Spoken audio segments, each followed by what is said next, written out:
IG bàbá tí mo wá wo mọ̀ọ́dún tó wà ń bẹ̀ mo rí pọ́ àwọn sọ̀hábà yìí náà ni ó tó nígbà wá ti wá rí báwọn náà òsìbí tá a fẹ́ yẹ sí àfikà sọ. màá wá sọ pọ́ìntì mẹ́rin màá dẹ̀ sọ tíra tá a lọ wò. pọ́ìntì àkọ́kọ́ òun ni pé ìgbà tá Ànábì kú sallallahu alaihi wasallam. ṣé gbogbo sàhábà ló banújẹ́ àbáwọn kan wà tí wọ́n banújẹ́ lórí ikú Ànábì tí wọ́n rí nírú pé ààyè ti ṣílẹ̀ fáwọn náà láti dépò ọlá. pọ́ìntì àkọ́kọ́ nù. pọ́ìntì kejì tí wọ́n pọ́ìsì Ànábì lóòótọ́ ni. pọ́ìntì kẹta òun ni pé ṣé lóòótọ́ ni pé Abubakari àti Umaru wọn ò fẹ́ràn Ànábì dénúdénú ojú ayé ni wọ́n ń ṣe. sallallahu alaihi wasallam. nígbà tí mo gbé lẹ́yìn mú wá ní kí ni Kùránì wọ́n sọ fún wa pé as-sabiquna sí. A'udhu billahi minash shaitanir rajim. Bismillahir rahmanir rahim. Was-sabiquna as-sabiquna. àwọn olókọ́kọ́ dé Islam. Ulaika al-muqarrabuna fi jannatin na'im. Al-Kùránì ló sọ fún wa pé as-sabiquna àwọn tí wọ́n kọ́kọ́ dé Mùsùlámù ó ní wọ́n wà Jánnà àwọn olókọ́kọ́ dé sáwà ni èmi àti yóò sí mbẹ́ o. lẹ́yìn dáwà. èmi àti yín tá wà ní jílísà yìí àsínú sabiquna. àwọn ìwọ ló wà nínú sabiquna yẹn tí wọ́n kọ́kọ́ gbà fún Ànábì. ẹni tó kọ́kọ́ gbà fún Ànábì níjọ́ tá Ànábì bẹ̀rẹ̀ dáwàtú ìsìlámíyà ìyàwó rẹ̀ Khadija ni. radiyallahu ta'ala anha. òun ni wọ́n ṣí ní àgbàlagbà obìnrin. ẹni tó sì kejì Sayyiduna Ali òun jẹ́ ọmọ ẹ̀gbọ́n bàbá Ànábì wọ́n ṣí yìí sọmọdé òun jẹ́ ọ̀nà kò ìwọ 20 years. ẹni tó sì kẹta òun ni Sayyiduna Abubakiri radiyallahu ta'ala anhu. ọ̀rẹ́ lòun àtànẹ́bì Muhammad sallallahu alaihi wasallam. ọdún méjìlá Ànábì gbà lọ́wọ́ ẹ̀. àmọ́ sẹ́mọ̀ pé ń jọ míì ìyẹn lè dúra lọ díẹ̀ kí ẹ sì dọ́rẹ̀ òun àtànẹ́bì ìjọ ṣe kékeré dàgbà ni àmọ́ òun wà educated òun lọ school Ànábì ò lọ opportunity irú ẹ̀ àmọ́ ọ̀rẹ́ ni wọ́n. òun lẹ́ni kẹta ìgbà síláàmù tàbúbákàrẹ̀ òun nílọ̀lẹ̀ ṣiṣẹ́ tí lọ̀lẹ̀ kàǹfàṣì àwọn èèyàn nígbà náà Ọlọ́run ló mọ iye àwọn èèyàn tó yẹ pé nípasẹ̀ Abubakari ní wọ́n ṣe kí ni wọ́n fi wọ́n Islam. ẹ̀yìn lẹ́yìn làwọn Umaru kò sí ní number 1 to 10 kódà kò sí ní number 1 to 20 Sayyidina Umar. àwọn Abubakari number 3 ló wà nínú àwọn tó kọ́kọ́ dé Islam wọ́n sabiquna. Ulaika al-muqarrabun.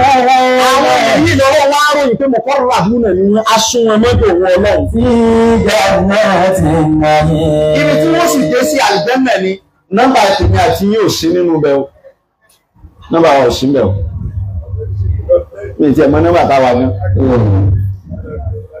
àwọn ò sí bẹ̀ o. àwọn ọmọ yẹn náà lọ́wọ́ bá tún ròyìn pé Muhammadu Rasulullah wọ́n lè rí bàbá wọn ti dá wọ́n lè sí ilẹ̀ máa wí ni mo fẹ́ lò ń bẹ̀. ma iyatu méde lárúbáwá kí ni ma iyatu bìlẹ̀ ayini láàbì ha ihò ma iyatu tó bá dákọ̀ mi tó bá ní wọ́n lè sí ilẹ̀ mẹ̀hí àwọn tó wà pẹ̀lú mi àwọn ìwé ni wọ́n kà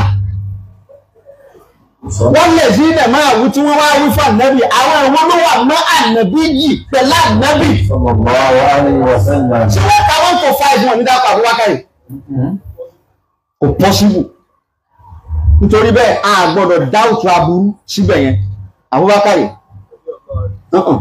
kì í ṣẹni tí wọ́n ókèé ìyàwó ànábì wa kú ìyàwó Àdíjà ànábì wa padà sí square 1 kò lóbìnrin lọ́dọ̀ àwọn yẹn wá lọ àwọn kan wá lọ lè bá ìyá kan lọ lè bá pé èèyàn kì í wà kó má ní obìnrin lọ́dọ̀ wọ́n ló sì pé rẹ̀ ní iṣẹ́ Ọlọ́run yìí tí ò ní fẹ́ àwọn ọmọ ni wọ́n á ní owó òun ṣùgbọ́n òun ò mọ má wọ́rì obìnrin kan wà ọkọ tiẹ̀ náà ti kú Sáúdà ló kọ rẹ̀ á lọ lè bẹ́ẹ̀ bá sọ̀rọ̀ kó fẹ́. So ìyá yẹn ló lọ post Sáúdà, ìyá àgbàlagbà ní ìyá tó ti lé ní 50 wọ́n lọ lè post ẹ̀ kò ṣe nǹkan oṣù mọ́ ni wọ́n post ẹ̀ fáànù nẹ́bì. Ìhun là nẹ́bì kọ́kọ́ fẹ́ lẹ́yìn ikú Àbújá. Ó kẹ́ nígbà tí ìyẹn délé tán ìyẹn bá sọ pé òun ò ṣe nǹkan oṣù mọ́ kò bẹ̀ sí tó ń wá lára ọkùnrin mọ́.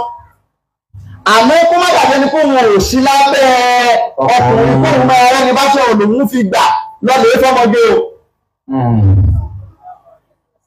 So ànẹ́bì rí tèmi ẹ̀ kó gba táìtù ìyàwó ànẹ́bì ó wá fi kó fẹ́yàwó. Ìyẹn ló bí tí wọ́n fi wá lọ́lẹ̀ bá Abubakar wípé ìwọ́n lọ́mọ obìnrin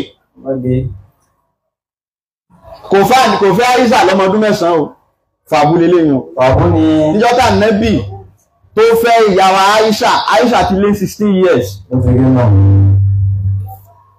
ọwọ́n lọ lè bá Abubakar sọ nígbà tí wọ́n bá sọ ó ní òun ti promise ẹnìkan pé òun ó fi Aisha fún o tí ilé wọ́n sì ti mọ Aisha ní ẹnu kí wọ́n so igi lókù. Ṣùgbọ́n tí wọ́n fi dá dúró tí wọ́n fi so igi yẹn ni pé ẹni yẹn bàbá rẹ̀ kò wọ Islam. Ọmọ yẹn wọnú Islam àmọ́ bàbá rẹ̀ ò wọnú Islam. Abubakar wá takú pé òun ò lè gbà kọ́mọ òun fẹ́ ọmọ ẹni tó jẹ́ káfìrí. Pé ṣùgbọ́n àwọn sì ń wò ó bóyá bàbá yẹn wọ́n padà gba Islam ni wọ́n ti pẹ́ǹdì nìkan yẹn. Aisha ti wọ éèdì kó má rì níjọ náà. Ó wá lọ lè terminate àsọ ọ̀rọ̀ tí ń bẹ láàrin òun àtẹbí yẹn. Ìgbà yẹn ni wọ́n ṣẹ̀ wá aṣọ igi ìyá wa Aisha fún Ànábì wa Muhammad. Now èèyàn tó fún èèyàn lọ́mọ bàbá ìyàwó èèyàn ọkọ ni ó ṣe wá kú táwọn aṣọ pé kò bá ń jẹ́. Pèsè nínú rẹ̀ ń dùn torí pé opportunity àti jẹ àlífà dé Mẹ́sìnà làákàyè kò possible. tó lè gírí ọ̀rọ̀. Ṣọ́pọ̀ lè ṣe bẹ́ẹ̀ fọ́kọ́ wọn rẹ̀. Ṣọ́pọ̀ ọmọ tiẹ̀ náà lè kú kí ní ẹ̀rọ wá dùn pé ìwọ fẹ́ jogún rẹ̀ kò possible. Àwọn ọ̀tá ìsìlámù ni wọ́n gbírú ọ̀rọ̀ bẹ́ẹ̀ wọlé kò sí nínú ọ̀rọ̀ ìsìlámù. Kò dẹ̀ sí tírà kan tó sọ wípé bóyá àwọn poison ànẹ́bì ni báwọn ìyàwó ànẹ́bì ni poison yẹn. Ànẹ́bì jẹ́ poison àdìsútù yẹn lọ́dọ̀ ìmúra àti Yahudi yẹtì. Àmọ́ kì í ṣe ìyàwó ànẹ́bì ló fún ní poison. Poison tó sì jẹ poison yẹn ò pa á lẹ́sẹ̀kẹsẹ̀. Àmọ́ ràlẹ̀ràlẹ̀ ọ̀rọ̀ poison yẹn ṣe kí ni ń bẹ lára rẹ̀. Ó máa ń fi inú rírun lẹ́ẹ̀kọ̀ọ̀kan. Àmọ́ kò pa. Àwọn míì wà lára àwọn tí wọ́n jẹ oúnjẹ yẹn lọ́dọ̀ obìnrin yẹn táwọn kú o. Ṣùgbọ́n ló fi gbọ́dọ̀ máa ṣàfarawé. Tẹ́nìkan bá gbàbì kan, má torí jẹ́ kí wọ́n náà gbàbẹ̀ ọmọ tó jẹ́ tẹ́lẹ̀ kú o. Wọ́n ṣàfarawé. Irú bàbá àlífà ni wọ́n jòkó bàbá jáde fàtà ni wọ́n jò kí kéèmì máa farawé wọn. Tẹ̀gbẹ́ kọjá lè ní. So torí wọ́n ṣe jókòó ní ìsìn ọmọ orun tí wọ́n ti sà kán tó kò lé ọmọ orun wọn tí wọ́n fi wẹ̀ ọmọ yìí tẹ́ mu lálẹ́ àná ọmọ yìí tí wọ́n tún délé lọ lè mu. So Ànábì òkú nípa poison ṣùgbọ́n tọ́tọ́tọ́ dé poison tó jẹ lọ́dọ̀ obìnrin Yahudi yẹn ó padà ń yọ lẹ́nu tó padà ń sọ pé poison jọ kìíní àná ní hàn ní ara òun yìí nígbà táwọn Ànábì wá kú. Wọ́n wá ní Abubakar kò tiẹ̀ mójútó bí wọ́n ṣe sin Ànábì, Umaru náà wọ́n mójútó. Bọ́ọ̀rọ̀ yẹn ṣe rí kọ́ yẹn o. Kò rí bẹ́ẹ̀. Ẹ̀rọ fún ní evidence ọ̀kan péré. Níbo ni wọ́n sin Ànábì sí? Àyè tí wọ́n sin sí yẹn níbo ni? Mo fẹ́ kẹ́nìkan fún mi ní jàwábù. Àyè tí wọ́n sin Ànábì sí ibo ni? Ànàkùnà. Yàrá ẹ̀mí yóò gùn. Ṣé ayé Kùránì ló ní kí wọ́n sin síbẹ̀? Ṣé ayé Kùránì ló ní kí wọ́n sin Ànábì sí? Náà ẹgbẹ́ ẹ̀rọ ni wọ́n fi sin Ànábì síbi tí wọ́n sin sí yẹn, evidence wo ni? Àdìsí ni wọ́n lò. ta ló gba àdìsí yẹn wá sàábà kan ṣoṣo ni nínú gbogbo sàábà wọn fi pọ̀ tó sàábà kan ló mú evidence yẹn wá tí wọ́n dẹ̀ tẹ̀lé tí wọ́n dẹ̀ fi sin ànábì sí yàrá ìyàwó rẹ̀ sàábà wo ni that is the question. Abubakar ni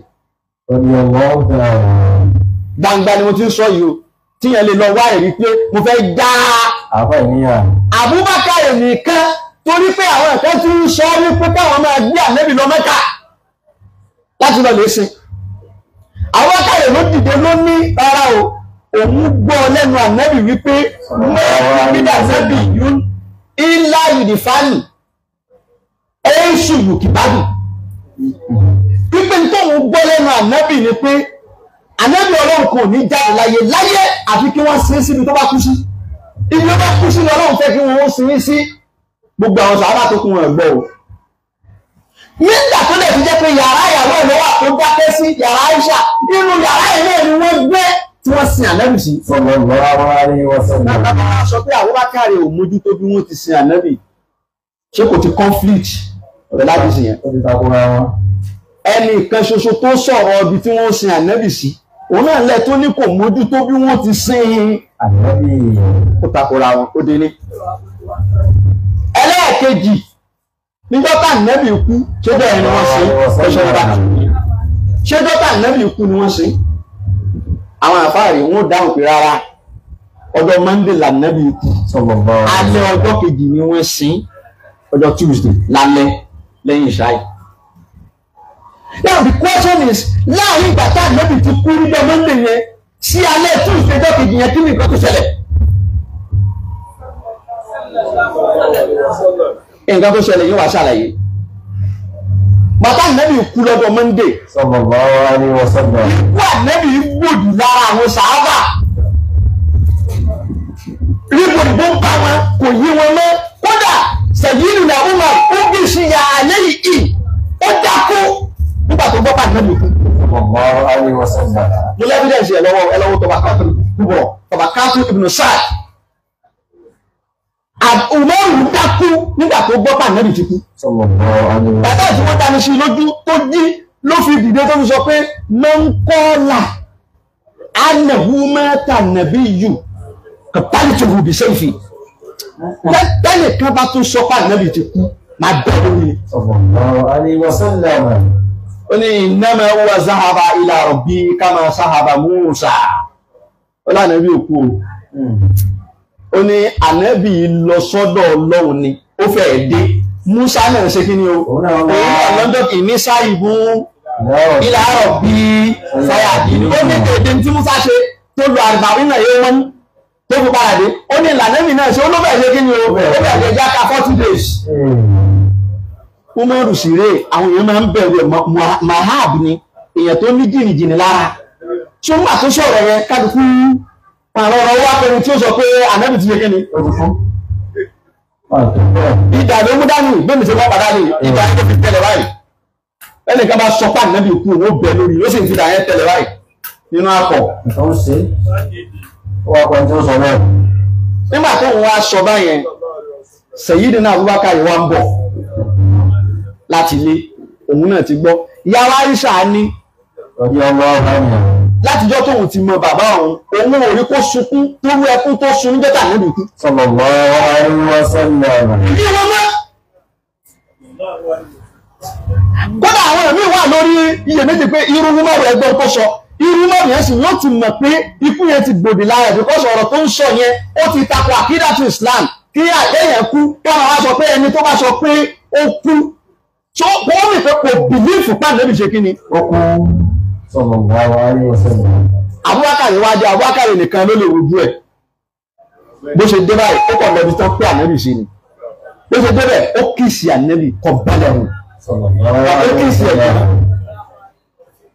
ó sọ tó fẹ́ sọ ń bẹ̀ bó ti sọ̀rọ̀ yẹn tán ó wá bọ́ ta padà sáàrin àwọn jàmáà ibẹ̀ yẹn ló ti wá sọ pé man kana ya'budu Allah man kana ya'budu Muhammada inna Muhammadan qad mata bó ṣe bẹ́ẹ̀ lòun mọ̀rún wà lẹ́yìn ẹ̀rá pẹ̀lú dà. Òun sì ti sọ pé ẹnìkan ọ̀pọ̀ ẹ̀sọ́ tàbí àmì. Wọ́n ní òṣè òkè wọ́n ní tájá bá ń sínwín. Yóò mọ̀ ní olówó ẹ̀ mo ti rí mọ̀. Ẹ̀yìn ẹ̀ báyìí wá ẹ̀rọ odò pẹ̀lú dà.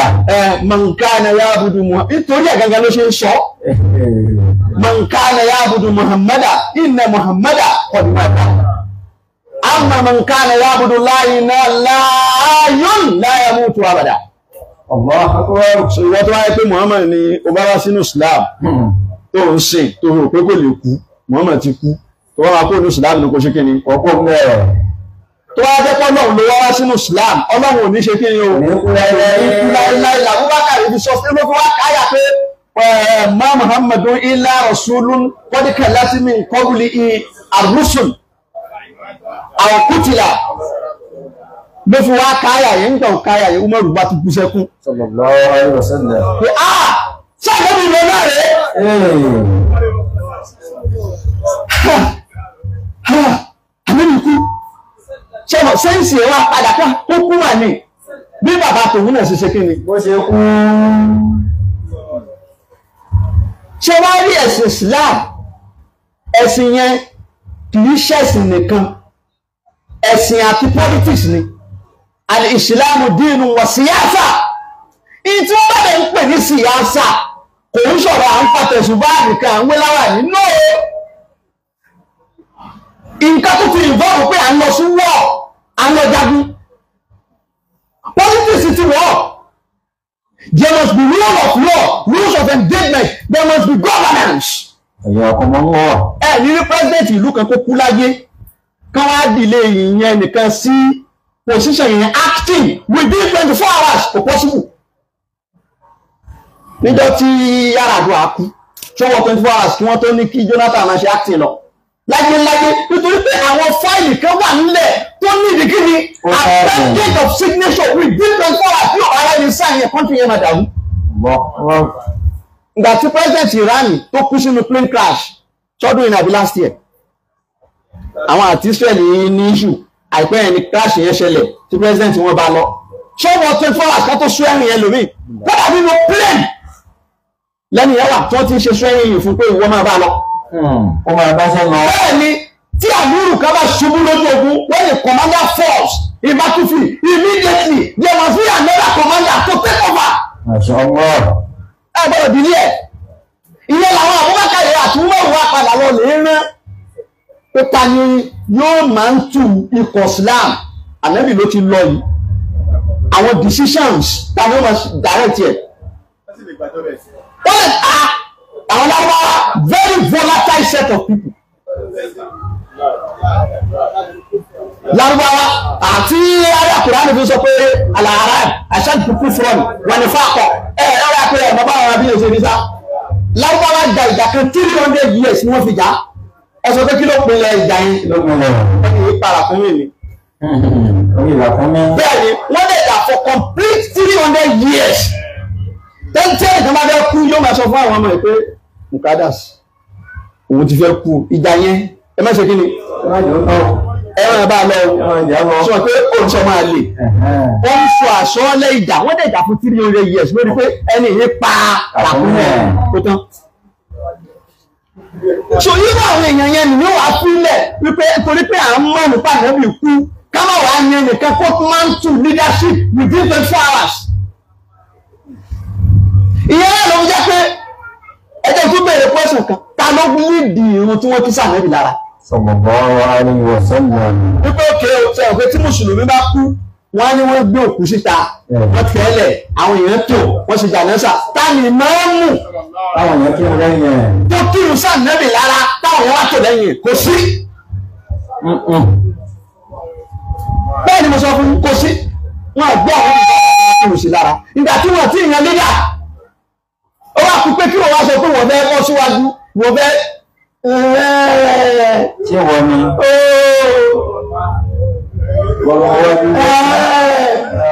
Ẹni kẹ́kẹ́ òní ṣe àwọn akọ́kọ́ síwájú láti ṣe kírun sáà nẹ́bì lára. Ẹ wá bèèrè pé àwọn ṣe kírun sáà nẹ́bì lára. Ẹni kankan ń bọ́ síbẹ̀ lọ lè kìtì ẹ̀. Wàá kìtì ẹ̀ wàá bọ́ ta ní ètò ìsìnmáhùn. Wọ́n lè tò lẹ́yìn ẹnìkan. Sallallahu alaihi wasallam.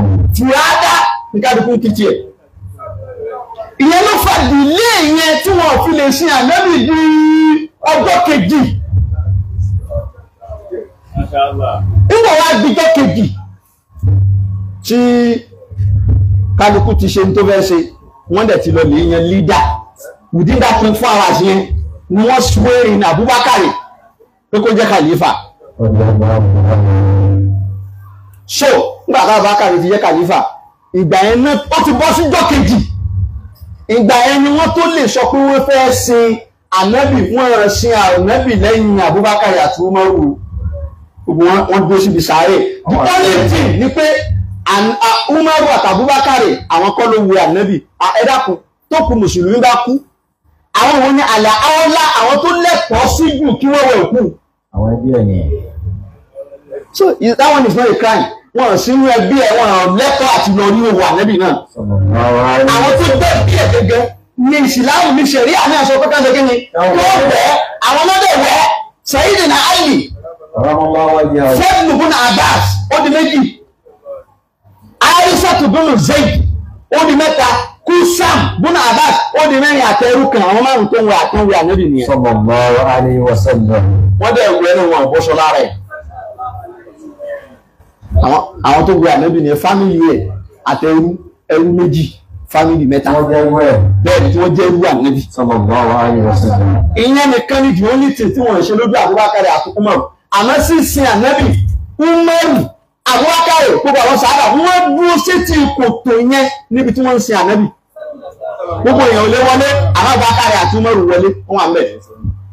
Tíra márùn-ún ni màmú wa ní evidence tẹ́ẹ̀tì mọ̀ pé wọ́n wà ń bẹ̀.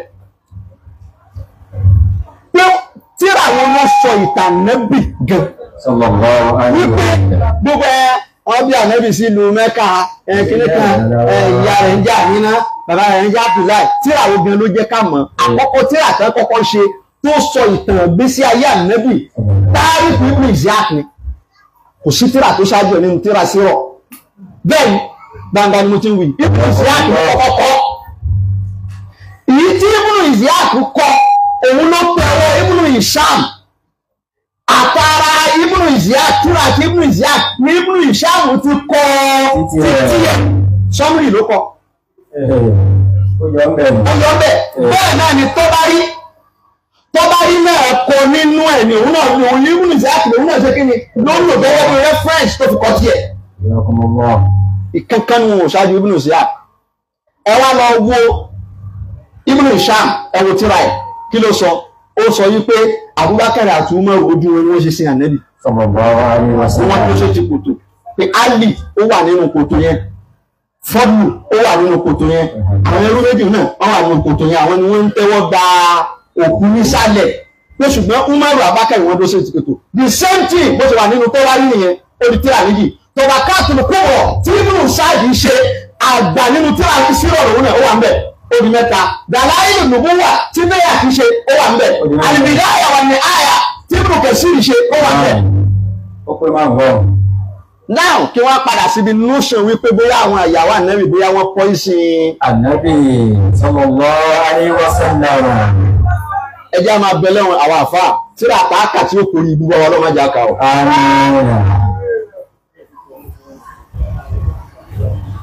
Nígbà tí Al-Qur'ani ń sọ fún wa pé Ahlul Bayt àwọn ìyàwó ànábì ní Ahlul Bayt ya nisa an-nabi Ya nisa an-nabi lastunna lastunna ka'adin min an-nisa'i in ittaqaytunna fala taqidana bil qawli fayatma alladhi fi qalbi maradun wa qulna qawlan ma'rufa وقرن في بيوتكن ولا تبرجن تبرج الجاهلية الأولى وأقمنا الصلاة وآتينا الزكاة وأطعنا الله ورسوله إنما يريد الله ليذهب عنكم الرجس أهل البيت ويطهركم تطهيرا. Wọ́n dárúkọ kíní kan nínú àyà yẹn ẹ lọ wo Suratul Ahzab ni wọ́n kà yẹn 32 to 33 Ahlul Bayt láti sùn pé Ahlul Bayt ọlọ́run àdírẹ́sì àwọn ìyàwó ànẹ́bí ń bá wọn sọ̀rọ̀ kan mo sọ fún wọn pé ká má máa múra bígbà tí wọ́n ti di ìyàwó ànẹ́bí wọ́n ṣe múra yọra jáde ká má ṣe bẹ́ẹ̀ mọ́ ó wá pè wọ́n ní Ahlul Bayt àwọn ará ilé ànẹ́bí ẹ̀yìn ará ilé ànẹ́bí ó pè wọ́n bẹ́ẹ̀ àwọn tí Al-Qur'ani pè báyẹn gbogbo mùsùlùmí ajma ala anna mukarramun ahlul kiram àgbàgbọ́ wípé ẹni àpọ́nlé ni wọ́n àwọn ará ilé ànẹ́bí. The question now is àwọn kan wá sọ pé rárá o àwọn ìyàwó ànẹ́bí ò sí nínú Ahlul Bayt. Àwọn kan sọ bẹ́ẹ̀ ni nípa àwọn ìyàwó ànẹ́bí ò sí nínú Ahlul Bayt sínú àdáwọ̀. Aládùn wọn léèrè pé kílẹ̀ rí wọ́n ní àdísì kan wà wọ́n pe àdísì yẹn ní àdísù kìsà níjọ́ náà ànẹ́bí wà nínú yàrá Ummu Salama nígbà tó wà ńbẹ̀ ó ń ṣeré ńbẹ̀ ní Sayyidina Ali wá dé Fatima ìyàwó ẹ̀ Hasan àti Hussein wọ́n jẹ́ mélòó wọ́n jẹ́ mẹ́rin wọ́n wá wọlé wá bá ànẹ́bí wọ́n fẹ́ wá kí ànẹ́bí bàtà wọlé tí wọ́n fẹ́ bá ànẹ́bí wá mú aṣọ òbóra ńlá kan ìyẹn ni kìsáwù yẹn ó wá fi yí àwọn mẹ́rẹ̀ẹ̀rin àtòun wọ́n jẹ́ mélòó báwọn ó wá fi yí wọn mọ́ra ó wá ní Ọlọ́run o àwọn wọ̀nyí ni Ahlul Bayt ara lé mi nígbà tó ń bẹ̀ tán ìyàwó ẹ̀ tóun náà wà lórí bẹ́ẹ̀dì Ummu Salama wọn sọ pé ilé òjíṣẹ́ Ọlọ́run èmi náà wà lára àwọn Ahlul Bayt ẹ̀ wọ́n là níbi wá sọ pé ipò tí wọ́n wà ní wọ́n wà àwọn wọ̀nyí ni Ahlul Bayt wọ́n láti sì yẹn ti já mọ̀ pé àwọn ìyàwó ànẹ́bí ò kì í ṣe Ahlul Bayt ẹ̀yà ọ̀dọ̀kan wọ́n wọ́. Now ìtẹ́lẹ̀ fi disprove wọn rèé tá a bá sọ pé àwọn ìyàwó ànẹ́bí ò sí nínú Ahlul Bayt ṣé àdísì ló yẹ ká fi dáyà Al-Qur'ani nù ẹ lọ wo bí tí wọ́n fi bẹ̀rẹ̀ ọ̀rọ̀ yẹn ní àyà 32 yá kí ni wọ́n pè é yá nìsa ànàbí yìí àwọn olówó sọ̀rọ̀ àwọn ìyàwó ànàbí ni ó dẹ̀ mọ́ wọn sọ̀rọ̀ ẹ lórí ẹ̀dẹ́bì kan ó dẹ̀ lóògùn mẹ́ta Ahlul Bayt ṣé àdísì láwà lọ mú wá tá a fi rọ́dù Al-Qur'ani àyà Al-Qur'an sọ̀rí wà tún àyà Al-Qur'an tó làmọ́lẹ̀ pé àwọn ìyàwó ànẹ́bí Ahlul Bayt ni wọn ẹ wá lọ lè mú àdísì wa ẹ wá fi rọ́bìṣì ẹ̀ ìyẹn ni mùdírù ń sọ fún wa láti jẹ́ ìkọlọ̀ jẹ́ pé bàbá wa ń gùn mùdírù lè mọ́kàs láti bí ọdún márùn-ún ni mo ti ń fọ́lọ̀ wọn ni wọ́n ti ń sọ fún gbogbo aráyé pé gbogbo àdísì tó bá kọ́nflìtì àyà Al-Qur'ani ẹ ṣe kí ni ẹ̀dà náà ẹ má gbà wọlé àdísì ò gbọ́dọ̀ gàlábà àyà Al-Qur'ani láyéláyé ọ̀rọ̀ tó lè sọ yẹn Imam Qurtubi ló kọ́kọ́ sọ tẹ́ bá lọ wọnú tafsir Qurtubi bàbá sọ níbẹ̀ níbi tí wọ́n ti Suratul Nuri bàbá ní al-kabaru idha kana mukhalifan lil-kitabi yani lil-Qur'ani fala yajuzu al-amalu bihi. Imam Qurtubi ní èyí kéyà hadith tọ́rọ̀ tó ń sọ bá ti takun tí Qur'ani wí ẹ̀dánù ẹ̀bọ̀rọ̀ ló. wọ́n á ní no nínú àyà yẹn gangan evidence wà ń bẹ̀ pé àwọn ìyàwó ànẹ́bì kọ́ ni wọ́n ń pè ní Ahlul Bayt àwọn abí wọn lè rè pé kí evidence wọ́n ní ìpé tàbáyé ìkìtọ́kù ti ṣẹlẹ̀ nígbà tó ń bọ̀rọ̀ yẹn bọ̀ ká lọ gbogbo dọ̀míìrù tó ń lò lásìtúnà dọ̀míìrù Muhannas ní kúnà àbẹ́ǹkọ́ ẹ̀rí pé dọ̀míìrù Muhannas ni tó bá wò bọ̀ takidọ́nà dọ̀míìrù Muhannas ó lò bọ̀ bẹ́ẹ̀ ó ní nọ́mbà tó wá débẹ̀ yẹn tó pín Ahlul Bayt tán ó ní líyù tó yíra kún yẹn dọ̀míìrù kiri jáwó ni ó túmọ̀ sí pé àwọn kọ́ ló ń bá sọ̀rọ̀ wọn ó ti bọ́ sọ̀rọ̀ wọn wọ́n ní dọ̀míìrù ti change tí dọ̀míìrù tó change yẹn signify pé àwọn ìyàwó ànẹ́bì kọ́ ló ṣe kí ni o wọ́n lọ pè ní Ahlul Bayt tó bá dáwọn ní tí wọ́n ní pé lílù tán ìrà kú náà àwọn kú lọ́lọ́ dọ̀míìrù zakar àwa ni ṣé lóyún ni ẹ bá lọ wo ọ̀rọ̀ tí Imam Nuhat ti sọ síbàwé yìí Imam Nuhat síbàwé ó ní ìsáàjùmí àtẹ̀skìr wà tàníṣ gúlìbà tẹ̀skìr tó bá ń bá ìjọ kan sọ̀rọ̀ tó kùnrin wà mẹ́ tóbìnrin wà mẹ́ ẹ bọ́lọ̀ ló dọ̀míìrù Muhannas mọ́ Zakawu lálò.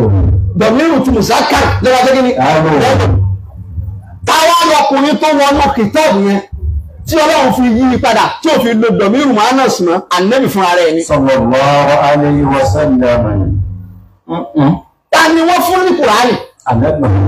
ṣé òkú ọ̀bẹ wí Òun náà ni tí wọ́n bọ̀ wí. wọ́n bá ní àwọn ìyàwó ẹ̀ tí wọ́n ń bá bọ̀ náà tí wọ́n ń sọ pé ẹ ṣe báyìí tí àwọn náà wọ́n bá wọn rí. wọ́n bá wọn wí. ọ̀rọ̀ yẹn padà ti kó ànẹ́bì àtàwọn ìyàwó ẹ̀ pẹ̀lú 15 dọ̀míìrù pé lè rútọ̀ ìrà kóhùn. Tẹ̀tì ìnáwó yorídò wọ́n ti dá ọkùnrin jísà alàlìdé ìtì wàyútọ̀ ìrọ̀kùn tẹ̀tì rà. àwọn ṣíyà wọn gbà bẹ́ẹ̀ àwọn ṣíyà takú lórí pé alùbẹ́ẹ̀tì àwọn ìyàwó ànẹ́bì ò sí ń bẹ̀ o àdíìsì táwọn kà yìí ni làwọn jókòó lé táwọn fi máa túmọ̀ alùbẹ́ẹ̀tì ni wọ́n fi máa ń kọ́ ìkan lọ́dọ̀ wọn wá ní lé kámúsà tó ń kúti fi bì á. Ní kábùsà tó ń ti fi bì á. wà á ilẹ̀ kátímà. Ayọ̀ ni bàbá ilẹ̀ Hátímà. Al-Mustafa Al-Mujtaba. Àìlú sí bàbá wọn ni mo rẹ̀ tàdọ̀. Ìṣẹ̀lẹ̀ náà ó rẹ̀ tún lè pé Al-Mustafa Al-Mujtaba. Àìlú sí bàbá ni mo rẹ̀ tàdọ̀. Wà Fátímà. Wà Fátímà. Àìlú sí bàbá ni mo rẹ̀ tàdọ̀. Wà Fátímà. Lọ́pọ̀ àwọn sí àhálùbẹ́tì ojú márùn-ún kò ju márùn-ún. Ní kábùsà tó Lọ́dọ̀ àwọn Ṣíà Ànábì Muhammad sallallahu alaihi wasallam. Sayyiduna Ali, Allahu akbar. ìyá Fátímà, Radiyallahu ta'ala. Hasan àti Hùsẹ́ìnì. Radiyallahu anhu. Àlùbẹ́tì lọ́dọ̀ tí wọ́n ní. Rahimahumullah. Tí wọ́n lábàá ń gbọ́. Ayyakumullah. Àmọ́ àdíìsì ni wọ́n jòkó lé lórí. Tá a bá fi dídà kìtọ́ọ̀bù dọ̀míìrù tí wọ́n ń wí òun dọ̀míìrù yìí ò sọ bẹ́ẹ̀ ẹ lọ wo tafsiru Kashafi tí àfáà wa Sàmàkàṣàrí yìí ṣe níbi àyà yìí Ìmáàmù Sàmàkàṣàrí yìí sọ níbẹ̀ wọ́n ní àlọ́ wọ́n ní ànẹ́bì ti wọnú ọ̀rọ̀ yẹn ni wọ́n fi lo dọ̀míìrù mùzákà nígbà tí a ti wá gbà wípé àwọn ìyàwó ànẹ́bì alùbẹ́yìtì ni wọ́n ti dẹni àpọ́nlé wọn ń ṣe nípa bí àwọn ni wọ́n pọ́ ìsìn ànẹ́bì Muhammad Sallallahu alaihi wasallam. yóò sínú ọ̀rọ̀ wọn pọ́ àwọn ìyàwó ànẹ́bì ẹni ọ̀wọ̀ ni wọ́n ẹni àpọ́nlé ni wọ́n ẹni mímọ́ ni wọ́n mùtọ̀ Haruna ni wọ́n pẹ̀lú evidence yẹn usọ́lì alàlùmọ̀kútárì manihuwa yìí gbùrù Usọ́lì ya'muru kitabi man huwa ìgbòho. Alayhi salatullahi yẹtìlú sọ́ọ̀bù. Alayhi salatullahi yẹtìlú sọ́ọ̀bù. Wàásìwájú wà nẹ́sìlú súnmọ́ ìṣubú. Wàásìwájú wà nẹ́sìlú súnmọ́ ìṣubú. Yẹ̀mínà bí rọ̀bì iná kọ́lí bí yòóyè tó. Yẹ̀mínà bí rọ̀bì iná kọ́lí bí yòóyè tó. Yẹ̀mínà bí rọ̀bì iná kọ́lí bí yòóyè tó. Usalli ala al-kitabi